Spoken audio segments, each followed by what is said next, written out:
আসসালামু আলাইকুম ওয়া রাহমাতুল্লাহি ওয়া বারাকাতুহু। ইন্নাল হামদালিল্লাহ ওয়াসসালাতু ওয়াসসালামু আলা মান লা নাবিয়্যা বা'দা, আম্মা বা'দ।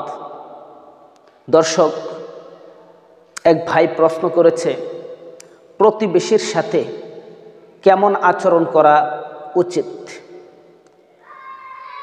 প্রতিবেশীর সাথে আচরণ সম্পর্কে রাসূলুল্লাহ সাল্লাল্লাহু আলাইহি ওয়াসাল্লাম খুবই গুরুত্ব দিয়েছেন।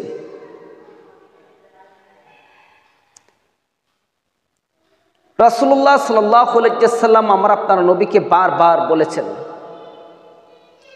ওয়াল্লাহু লা ইউমিন, ওয়াল্লাহু লা ইউমিন, ওয়াল্লাহু লা ইউমিন।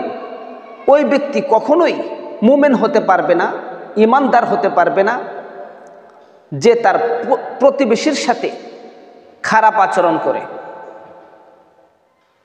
সুতরাং প্রতিবেশীর সাথে উত্তম আচরণ করতে হবে। আপনার আচরণ উত্তম হিসাবে পাওয়ার জন্য সবচেয়ে বড় হক যাদের জন্য, তারা হলো আপনার প্রতিবেশী। আপনার জবানের কথা সবচেয়ে বেশি শোনার হক যাদের, তারা হলো আপনার প্রতিবেশী।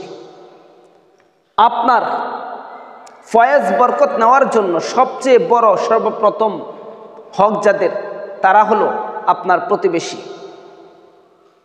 সুতরাং প্রতিবেশীর সাথে সদা সর্বদা উত্তম আচরণ করার চেষ্টা করবেন। কিয়ামতের ময়দানেও সর্বপ্রথম প্রতিবেশীদেরকেই আপনার সাথে সাক্ষাৎ করায় দেওয়া হবে। এমন বহু মানুষ রয়েছে যারা শুধু খালি জান্নাতেই পাবে না, পাশাপাশি তার মনোনীত ব্যক্তিদেরকে জান্নাতে নেওয়ার জন্য সুপারিশ করার অনুমতি পাবেন। কিয়ামতের ময়দানে ওই সমস্ত জান্নাতি ভাইয়েরা সর্বপ্রথম সুপারিশ করবে তার প্রতিবেশীদের জন্য।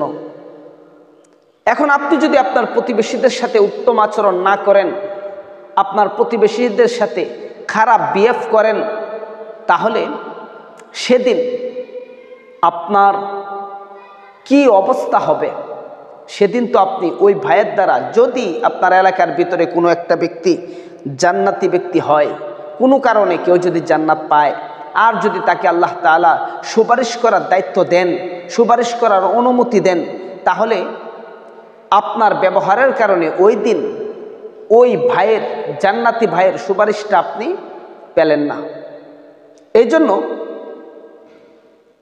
সম্মানিত দর্শক, আল্লাহু লা ইউমিন, রাসূল সাল্লাল্লাহু আলাইহি ওয়াসাল্লাম বলেন, ওই ব্যক্তি মুমিনই হতে পারবে না যদি তার প্রতিবেশী তার দ্বারা কষ্ট পায়। আল্লাহ পাক রব্বুল আলামিন আমাদের সবাইকে উত্তম আখলাকের